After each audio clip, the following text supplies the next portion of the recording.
하나님의 말씀은 요한계시록 8장입니다. 요한계시록 8장 12절로 13절이 되겠습니다. 요한계시록 8장 12절로 13절.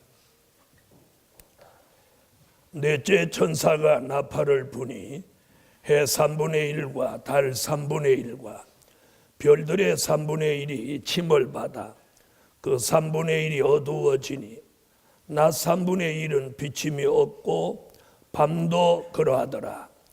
내가 또 보고 들으니 공중에 날아가는 독수리가 큰 소리로 이르되 땅에 거하는 자들에게 화가 있으리로다. 이 외에도 세 천사의 불나팔 소리를 인함이로다 하더라.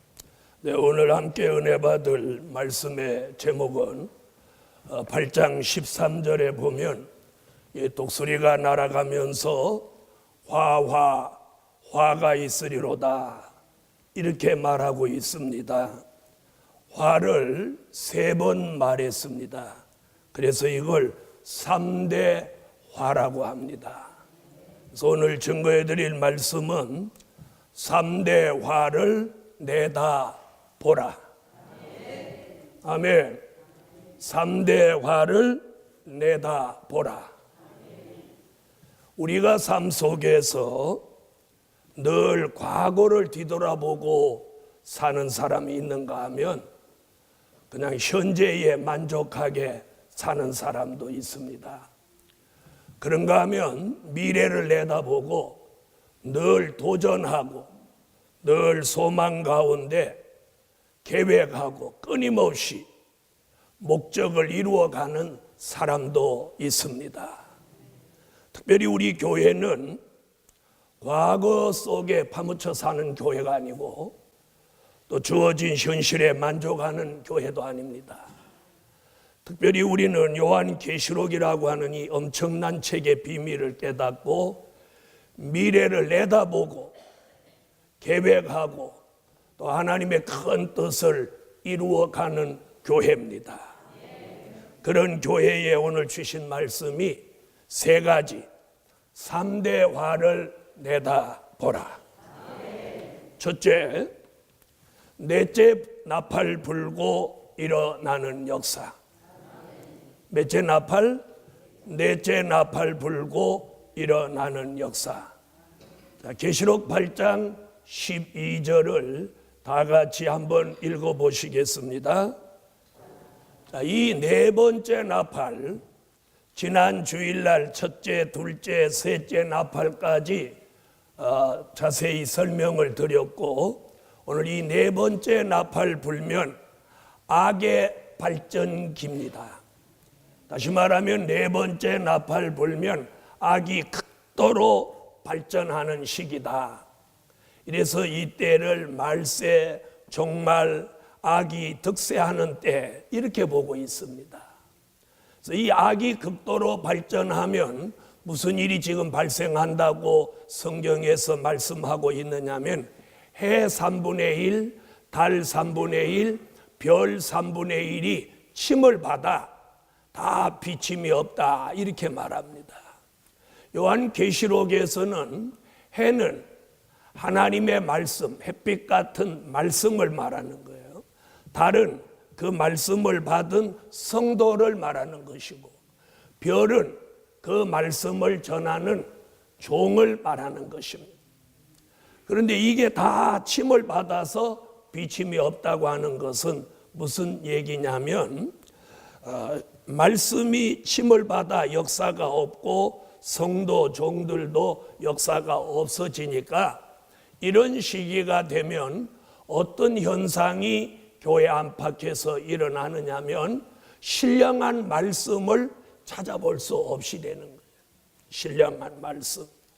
그 다음에 신령한 성도를 만날 수가 없어요. 그 다음에 신령한 종을 찾아볼 수 없는 그런 시기가 된다고 사도 요한은 오늘 본문에서 예언하고 있습니다. 자, 그렇다면 우리 교회와 성도 그리고 저는 이 악의 침해를 받지 않아야 합니다. 아멘 하세요. 자, 악의 침해를 받지 않아야 돼. 악의 침해. 그 악의 침해를 받지 않을 때 신령한 말씀을 전할 수 있고, 신령한 말씀을 전하는 종이 될 수 있고, 또 신령한 말씀을 받는 성도가 될 수 있다는 거예요. 그러므로 오늘 이런 해, 달, 별이 짐을 받아서 아무 역사가 없는 이 악이 득세하는 이 시대에 하나님의 말씀, 하나님의 은혜, 하나님의 보호 속에서 우리 교회가 말씀이 살아서 운동하는 교회, 성도들이 신령한 말씀을 받아서 영적 활동을 활발히 하는 교회, 주의 종이 신령한 말씀을 늘 전할 수 있도록 그분의 손에 붙들려 쓰여지는 교회가 바로 계시록 12장 1절로 6절에서 요구하는 신령한 영적 교회입니다. 그래서 네 번째 나팔 불며 모두 침을 받아서 영적으로 육적으로 어두워진다 할지라도 요한 계시록 12장 1절로 6절에 신령한 말세의 영적 교회는 이 흑암의 악의 피해를 받지 않는 교회가 된다는 거예요. 그런 교회를 이름하여 신령한 영적 교회. 그런 교회에서는 신령한 말씀이 나옵니다. 신령한 말씀을 받는 성도가 있습니다. 신령한 말씀을 전하는 종이 있습니다. 이런 교회를 하나님의 보호, 하나님의 역사 속에 지켜주는 것입니다. 또 네 번째 나팔 불면서 일어난 사건이 뭐냐면 낮과 밤이 다 함께 침을 받아 어두워진다, 이렇게 말씀하고 있어요. 여기서 낮이라고 하는 것은 누구를 말하느냐 하면 믿는 사람을 말하는 거예요. 여기서 밤이라고 하는 것은 믿지 않는 사람을 말하는 거예요. 그래서 이 넷째 나팔 불고 악이 극도로 발전하면 예수 믿는 사람이나 예수를 믿지 않는 사람이나 다 함께 흑암에 빠지고 악의 피해를 받아서 신령한 생활을 못한다는 거예요. 신령한 생활이라고 하는 것은 내가 기도해서 하나님의 음성을 듣고 무슨 신령한 응답을 받고 이런 차원을 말하는 게 아니에요. 늘 찬양하고 감사하고 기도하고 말씀을 묵상하고 말씀을 읽고 말씀대로 그 삶을 살아가려고 늘 은혜 가운데 애쓰는 그 모습이 신령한 생활인 것입니다. 그런데 이런 생활이 네 번째 나팔 불면서 영적으로 다 망가진다는 거예요. 이런 시대, 이런 때에 오늘 많은 교회들이 흑암에 쌓이고 성도들이 낙심하고 가난한 교인이 생기고 심지어 요즘 휴면 교인이 생긴다고 해요. 휴면 교인. 마태복음 25장 1절로 13절 같이 졸며 잠을 자고 예수 믿지 않는 채 하는 교인이 휴면 교인이라는 거예요. 이런 시대에 예루살렘 교회여, 우리는 자던 잠에서 깨어나고 신령한 말씀을 받을 수 있는 심령을 갖추고 신령한 말씀을 아멘으로 받고 영의 눈이 열리고 말씀으로 귀가 열리고 전도하며 영의 활동이 활발해지는, 다시 말하면 살아있는 교회, 살아있는 신앙을 가지자는 거예요. 그런 일이 사람의 노력으로 되는 것이 아니라 제단으로부터 나오는 하나님의 말씀으로, 위로부터 내려주는 성령의 은혜로 변화되는 줄 믿습니다. 두 번째, 3대 화가 일어나는 역사. 계시록 8장 13절을 읽어주세요. 자, 오늘 본문에 보통 사람들은 이해하기 어려운 그런 용어가 등장합니다. 이 독수리가 날아가면서 이 땅에 사는 사람, 땅에 거하는 자들에게 화가 있으리로다 이렇게 말합니다. 화를 몇 번? 그래서 첫째 화, 둘째 화, 셋째 화, 그래서 이걸 묶어서 말한 말이 3대 화라는 말입니다. 그냥 우리가 교회를 그냥 다니시는 분은 들어보기 어려운 말씀이기도 해요. 이 시대에 이런 말씀을 저와 여러분이 꼭 들으셔야 돼요. 자, 3대 화가 있는데 그 끝에 뭐라고 그랬느냐면 3대 화는 새 불나팔 소리다 이렇게 말해요. 화는 나팔이 3번 또 부는데 새 불나팔 소리다 이렇게 말합니다. 그렇게 말하고 있죠. 새 천사의 불나팔 소리로 인함이로다.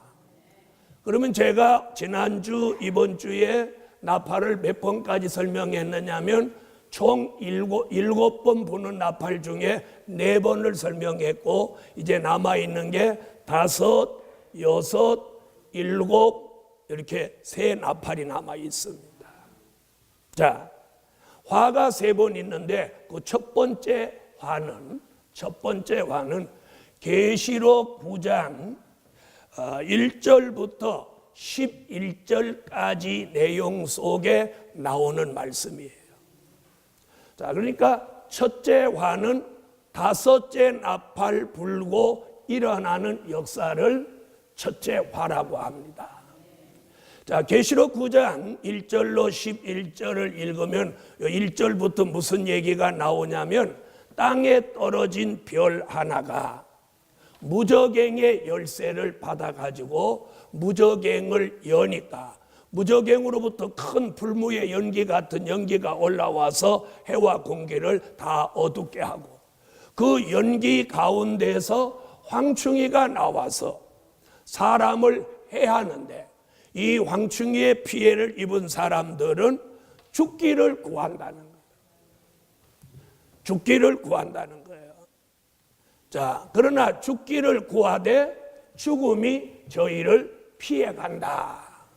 이렇게 말씀하고 있어요. 그래서 이 황충이로 오는 화를 몇째 화라고? 첫째 화라고 말하고 있습니다. 자, 여러분, 이 황충이, 더러는 이 황충이를 곤충이라고 말씀하시는 분들도 더러 있습니다만은 이사야 33장 4절, 예레미야 51장 14절을 근거하면 황충이는 악하고 독한 사람을 말하고 있는 겁니다. 어떤 사람? 악하고 독한 사람을 누구라고요? 황충이라고 말하고 있어요. 그걸 줄여서 말하면 악독한 사람이에요. 예수님은 마태복음 24장 3절 이하에 우리에게 어떤 말씀을 마지막 때에 경고해 주셨느냐면 너희가 마지막 때에 사람을 주의해라. 뭐라고요? 사람을 조심해라. 악하고 독한 사람, 이런 사람을 황충이라고 하고 있어요. 이런 황충이가 나와서 주님 오시기 전에 5달 동안 사람들을 해야 하는데 이것을 5개월 환난이라고 말씀하고 있어요. 그럼 어떻게 해야 이 악독한 사람의 이 피해를 받지 않느냐? 계시록 9장 4절에 보니까 이마에 하나님의 인을 맞아야 피해를 받지 않는다 라고 하고 있어요. 다 같이 계시록 9장 4절을 다 같이 찾으실. 계시록 9장 4절 찾으셨으면 읽어주세요.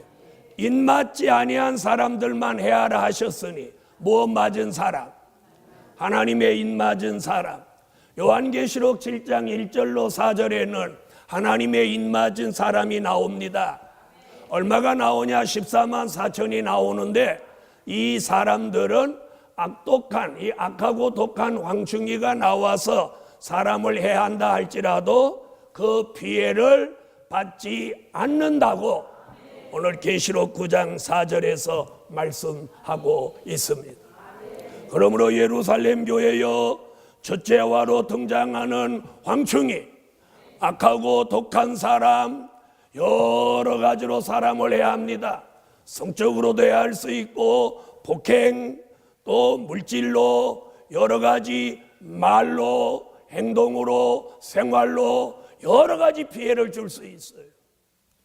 우리는 늘 사람 속에 살고 있습니다. 사람을 안 만나고 살 수는 없어요. 교회 와도 만납니다. 가정에 가도 만납니다. 직장에 나가도 만납니다. 심지어 화장실에 가서도 만납니다. 그런데 성경은 사람을 조심하라고 하고 있어요. 그러므로 오늘 악독한 사람이 황충이의 피해를 받지 않기 위해서 저와 여러분에게 사람을 볼 줄 아는 안목이 열려지기를 예수의 이름으로 축원합니다. 이 사람을 볼 줄 아는 안목. 할렐루야.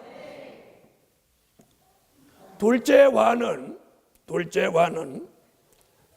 계시록 9장 13절로 19절에 여섯 번째 나팔 불면서 일어나는 역사를 둘째 화라고 하고 있습니다. 자, 시간 관계상 집에 가서 읽어보시고 계시록 9장 13절로 19절에 무슨 이야기가 나오냐면 저 유프라데 강이 흐르는 곳에서 전쟁이 일어나는 것이 두 번째 화라는 거예요. 자, 유프라데 강은 어디에 흐르느냐면 자, 창세기를 보면 에덴 동산에서 발원해서 터키라는 나라를 지나서 이라크라는 나라 중심으로 흘러서 걸프만으로 흘러 들어가는 강 이름이 유프라데 강입니다. 그런데 요한계시록 9장 13절로 19절에 이 유프라데 강이 흐르는 곳에서 그 년 월 일시에 사람 3분의 1이 죽는 전쟁이 일어난다. 이것을 사도 요한이 두 번째 화라고 우리에게 경고해 주고 있습니다. 여러분, 우리와 멀리 떨어진 곳에서 일어나는 전쟁이지만 이 전쟁은 화생방 전쟁이에요. 가스탄, 세균탄, 핵폭탄이 다 터지면서 중동이 초토화된다. 그리고 그 전쟁은 중동에서 그치지 않고 다니엘서 11장 27절, 다니엘서 11장 40절로 43절에 보니까 홍해를 건너서 애굽, 지금으로 말하면 이집트, 그리고 구스, 지금으로 말하면 에티오피아, 그리고 리비아까지 전쟁이 확산되고 난 후에 그 전쟁이 끝이 난다는 거예요. 그 전쟁으로 지구에 있는 사람 3분의 1이 죽으니 3명 중에 1명이 죽는 전쟁이 저 중동에서 일어난다는 겁니다. 이런 두 번째 화를 앞두고 하나님께서 선택받은 사람들을 주님이 공중에 오셔서 순교자와 인맞은 종은 공중으로 올라오도록 하시고, 아멘 하세요.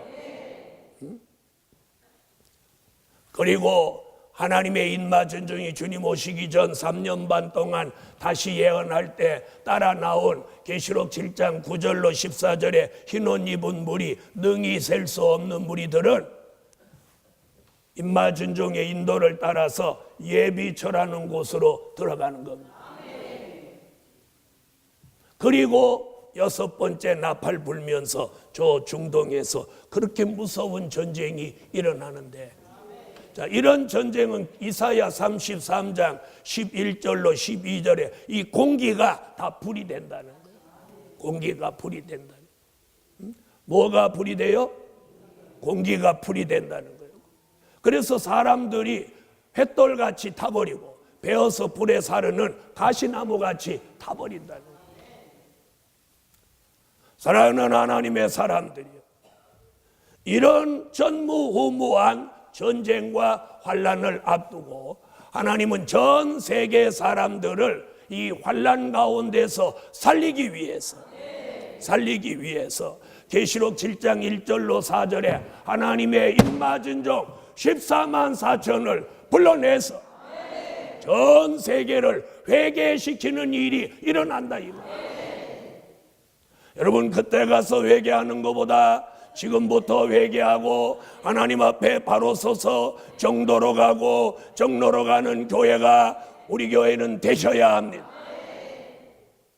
많은 사람들이 바쁘다고 핑계대고, 그리고 직장, 그리고 어떤 사업에 핑계를 대고, 우리는 하나님의 일을 등한시하고 기도를 등한히 하고 있어요.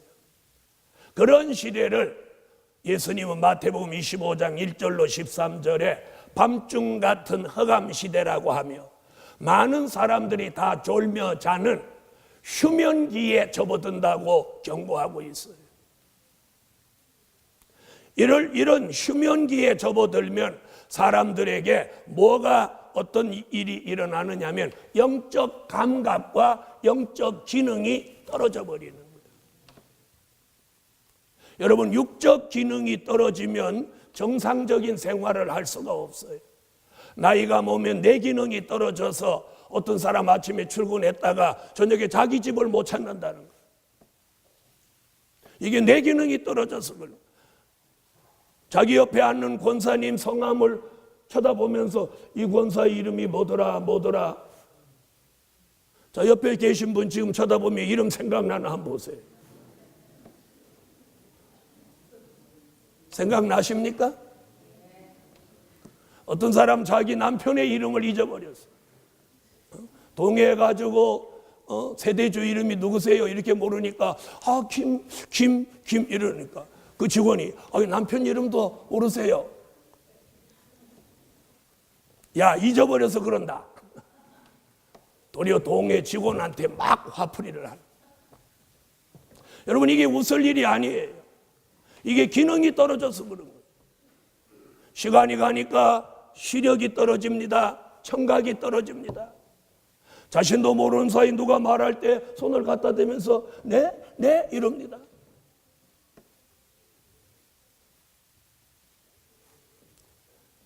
육적 기능이 떨어지면 병원을 쏜살같이 찾아갑니다.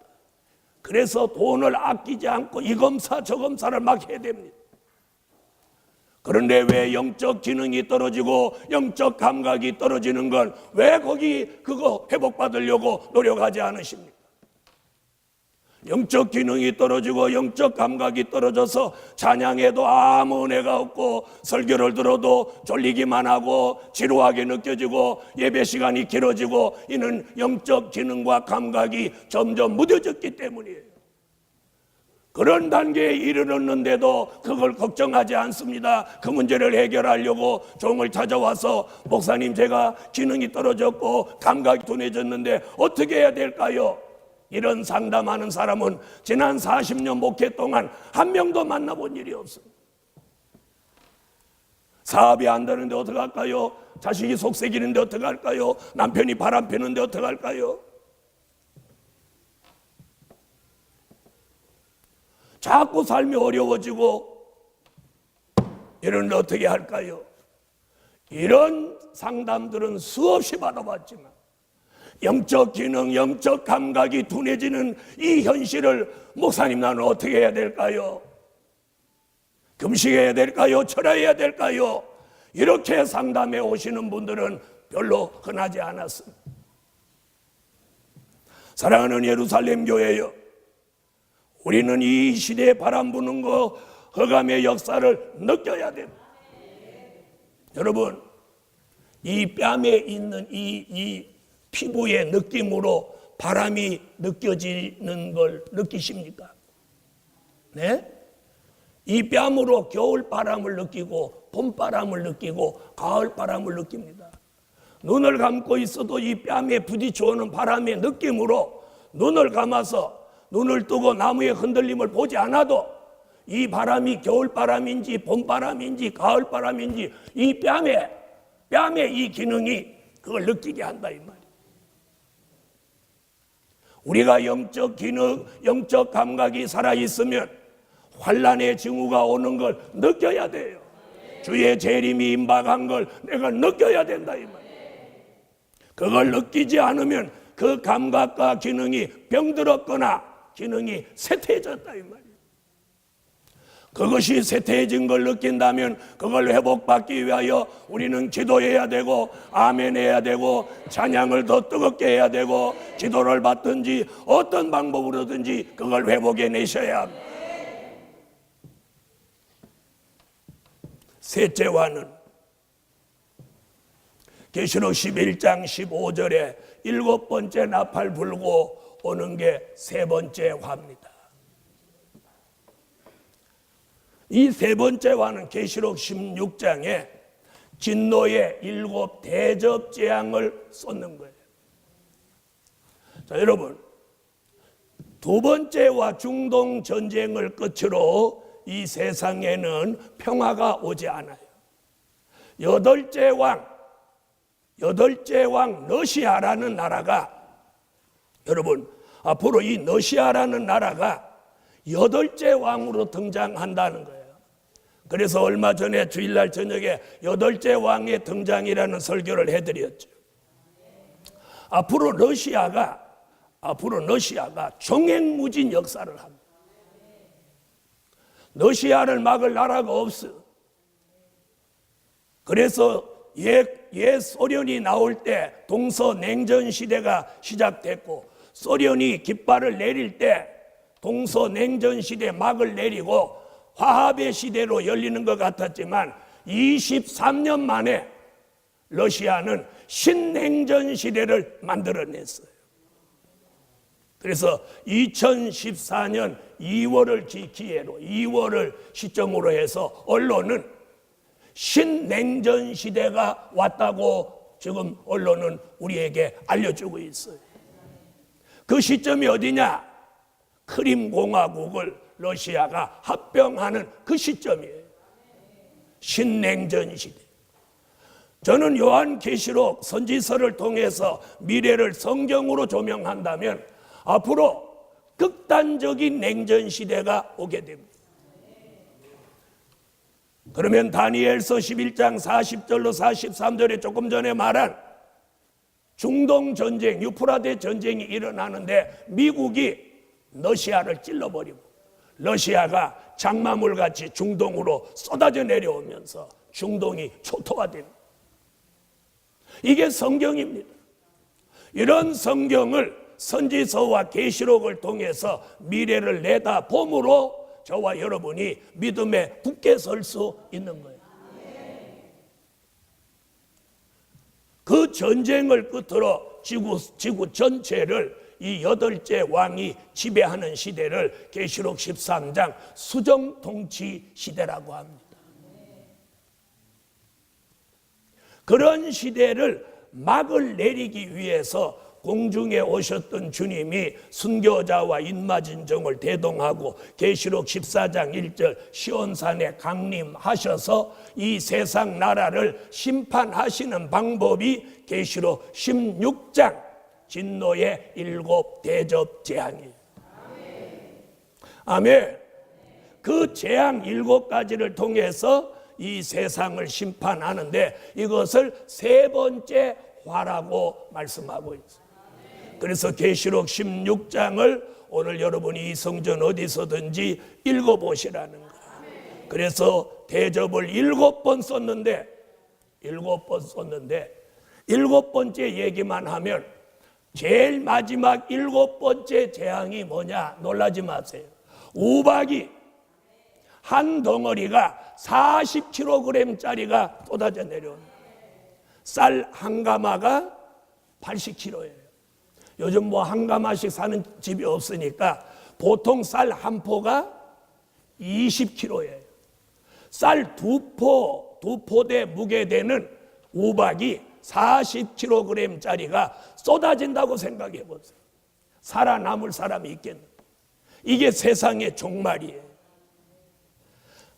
40kg짜리 우박이 쏟아짐과 동시에 지구는 천갈래 만갈래로 지진이 일어난다고 성경은 예언하고요. 자, 성경 한 군데만 보고 가시오. 16장으로 와봐요. 제가 하는 말인지 성경이 그런지. 자, 17절, 16장 17절. 하늘로 우박이 40km짜리가 쏟아져 내려오고 지구는 천갈래 만갈래로 지진이 일어난다. 자, 이런 시대가 앞으로 오는데 이것이 산자의 심판입니다.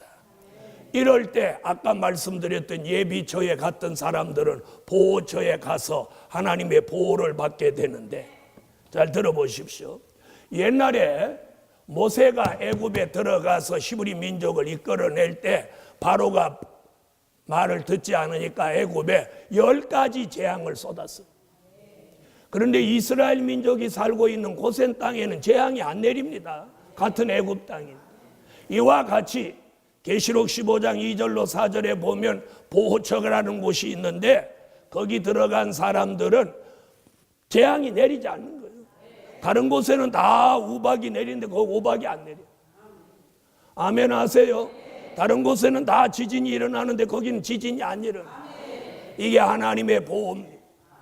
여러분, 그때 있을 하나님의 보호가 지금도 믿음으로 사는 사람, 기도하며 하나님의 뜻대로 살려고 하는 종들에게는 지금도 하나님의 보호가 항상 함께 있을지어다.